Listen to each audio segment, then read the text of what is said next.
Colonel Muammar গাদ্দাফিকে প্রবঞ্চনাকারী এবং তার খুনের অন্যতম মূল চক্রী ফ্রান্সের প্রাক্তন রাষ্ট্রপতি নিকোলাস সার্কোজি ৫ বছরের জন্য জেলবন্দী হলেন।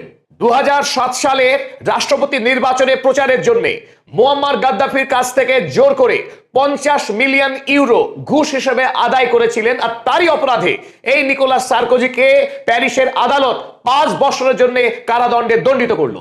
দ্বিতীয় বিশ্বযুদ্ধের পর এই প্রথম ফ্রান্সের কোন প্রাক্তন রাষ্ট্রপতি ষড়যন্ত্রের অপরাধে সরাসরি শ্রীঘরে গেলেন ৫ বছরের জন্য। তাৎপর্যপূর্ণভাবে নিকোলাস সার্কোজির এই জেল যাত্রার পেছনে মুয়াম্মার গাদ্দাফি এবং তার ছেলে সাইফ আল ইসলামের একটি গুরুত্বপূর্ণ ভূমিকা রয়েছে।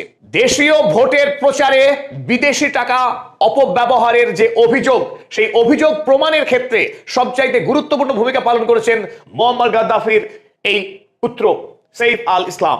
২০১১ সালে গাদ্দাফির পুত্র সাইফ আল ইসলাম ইউরো নিউজকে একটি সাক্ষাৎকার দিয়েছিলেন। আর সেই সাক্ষাৎকারে একটি বাক্য যা তিনি বলেছিলেন, আজকের দিনে নিকোলাস সার্কোজির কাছে সেই বাক্যটি কাল হয়ে দাঁড়ালো।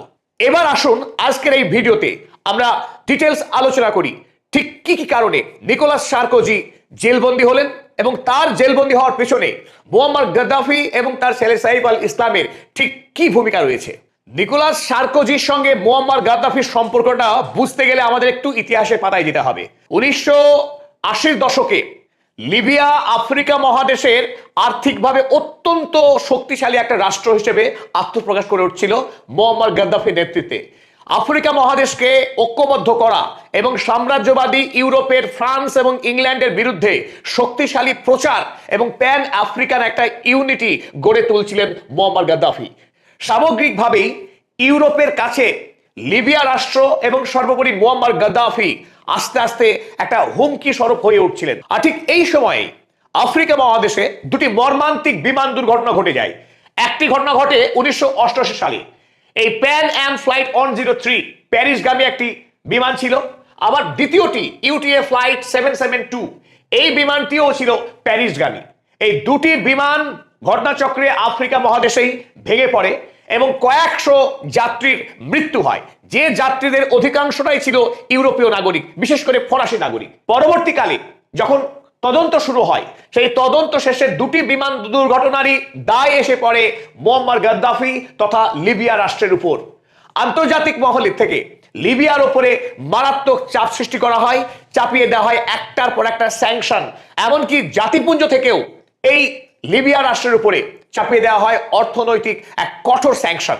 এই ঘটনার জেরেই লিবিয়ার ইন্টেলিজেন্সের হেড এবং মুয়াম্মার গাদ্দাফির শ্যালক সরাসরি ফ্রান্সের কাছে বন্দী হয়ে যায়। ২০০০ সালের পর থেকে ফ্রান্সের রাজনীতিতে ক্রমশ উত্থান হতে শুরু করে নিকোলাস সার্কোজির।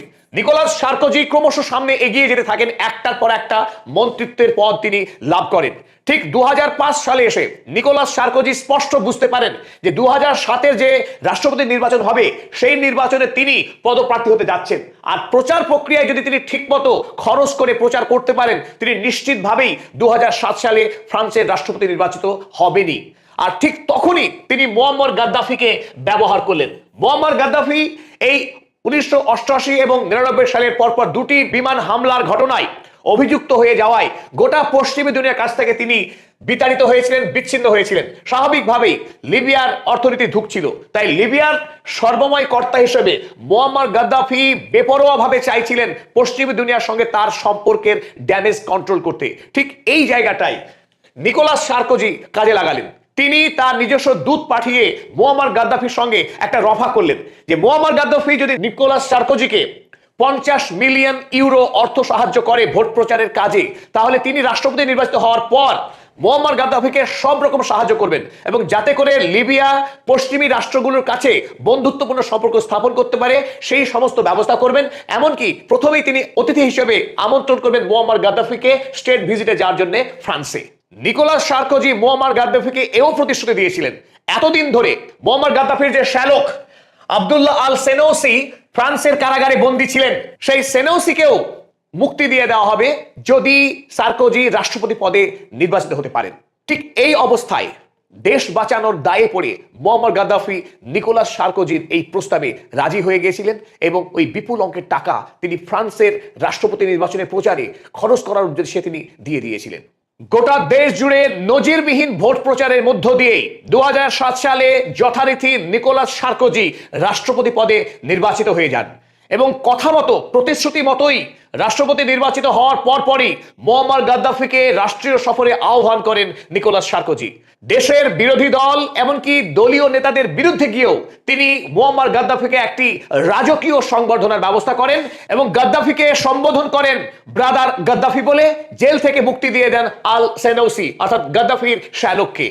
তাছাড়াও একাধিক সামরিক চুক্তি সম্পাদন করেন এবং ধীরে ধীরে পশ্চিমী দুনিয়ায় যাতে মুয়াম্মার গাদ্দাফির ভাবমূর্তি উজ্জ্বল হয় তারও ব্যবস্থা শুরু করেন এই নিকোলাস সার্কোজি।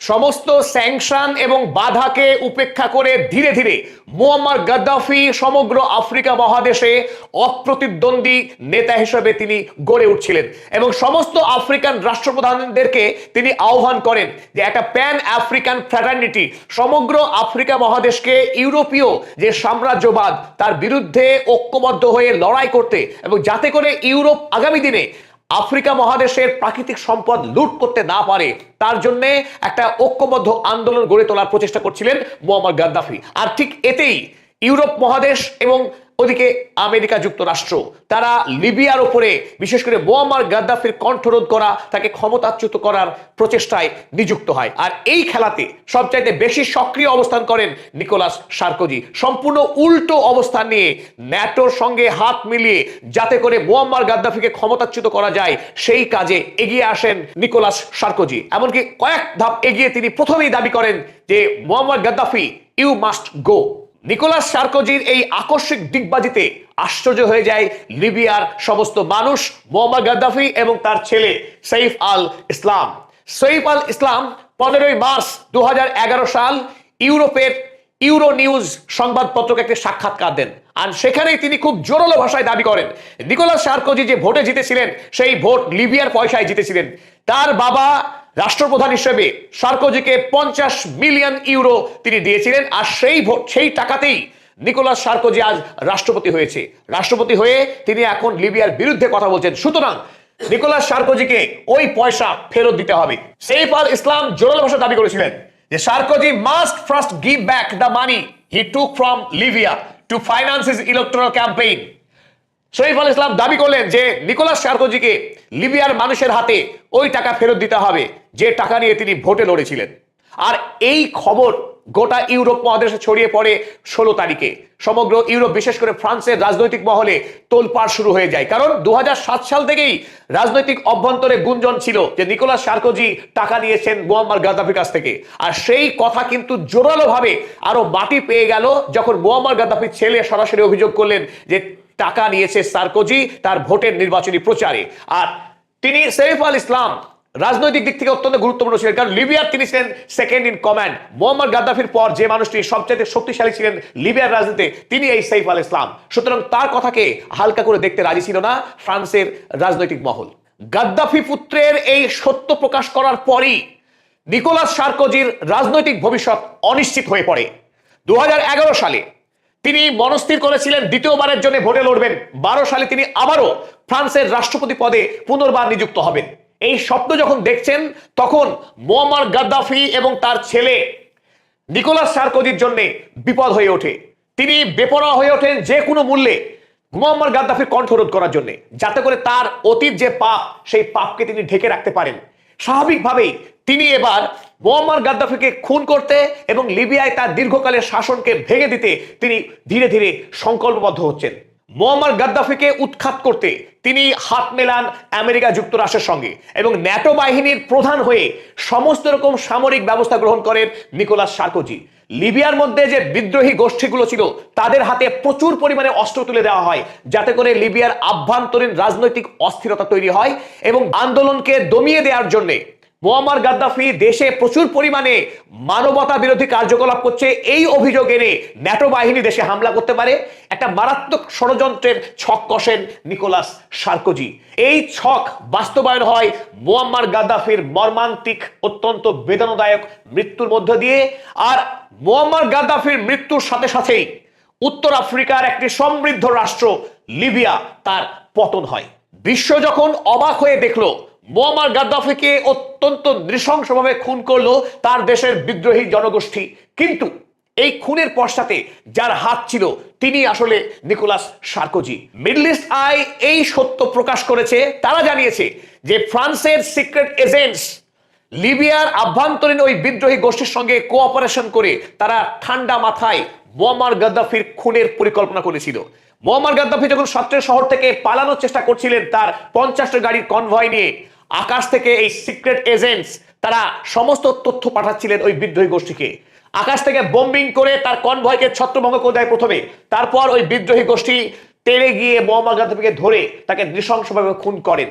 তাহলে পৃথিবী যখন দেখছে যে লিবিয়ারই মানুষ লিবিয়ার শাসককে বিদ্রোহী হয়ে তার স্বৈরাচারের কারণে খুন করছেন তাদের শাসককে, কিন্তু আড়াল থেকে কাজ করছেন এই নিকোলাস সার্কোজি, যিনি তার নিজের স্বার্থে মুয়াম্মার গাদ্দাফিকে ব্যবহার করেছেন এক সময়, আবার এখন ক্ষমতায় পুনর্বার প্রতিষ্ঠিত হওয়ার জন্য নিজের স্বার্থে আবারও তিনি মুয়াম্মার গাদ্দাফিকে খুন করলেন। 2011 সাল থেকে ফ্রান্সের আদালতে নিকোলাস সার্কোজির বিরুদ্ধে অর্থনৈতিক কেলেঙ্কারি এই মামলা চলছিল। ইতিমধ্যেই 2018 সালে একবার অভিযোগ প্রমাণিত হয়েছিল এবং 2025 সালের জুলাই মাসে তিনি শেষ পর্যন্ত অপরাধী প্রমাণিত হয়েছেন এবং তার বিরুদ্ধে 5 বছরের সাজা ঘোষণা করা হয়েছিল। গতকাল 2025 সালের 21শে অক্টোবর তিনি জেলে যেতে বাধ্য হলেন। শুরু হলো তার 5 বছরের জেলের সাজা। যদিও নিকোলাস সার্কোজি নিজেকে নিরপরাধ বলে দাবি করেছেন, যে ফ্রান্সের ইতিহাসে এই প্রথম কোন প্রাক্তন রাষ্ট্রপতি জেলে গেলেন, তাই তিনি নিজের নির্দোষকে সাফাই গিয়ে তিনি বলছেন যে ফ্রান্সের রাষ্ট্রপতি হিসেবে আমি জেলে যাইনি, বরং একজন নিরীহ মানুষকে ফ্রান্সের আদালত জেলে পাঠালো। এই কথা তিনি জানিয়েছেন। তিনি মুখে যাই বলুন, সারা ইউরোপ তথা সারা পৃথিবী জানে নিকোলাস সার্কোজি একজন দুর্নীতিগ্রস্ত রাষ্ট্রপতি ছিলেন। ফ্রান্সের আদালত এই সত্য প্রমাণ করলো যে তিনি রাষ্ট্রপতি হতে পারেন কিন্তু আইনের ঊর্ধ্বে নন। তাই ফ্রান্সের আদালতকে ধন্যবাদ জানাতে হয় যে অপরাধীর পদমর্যাদা বিচার না করে তার অপরাধকে বিচার করে তার যোগ্য শাস্তি ঘোষণা করেছে এই ফ্রেঞ্চ কোর্ট, এবং তিনি এখন জেলবন্দি সাজা খাটছেন নিকোলাস সার্কোজি।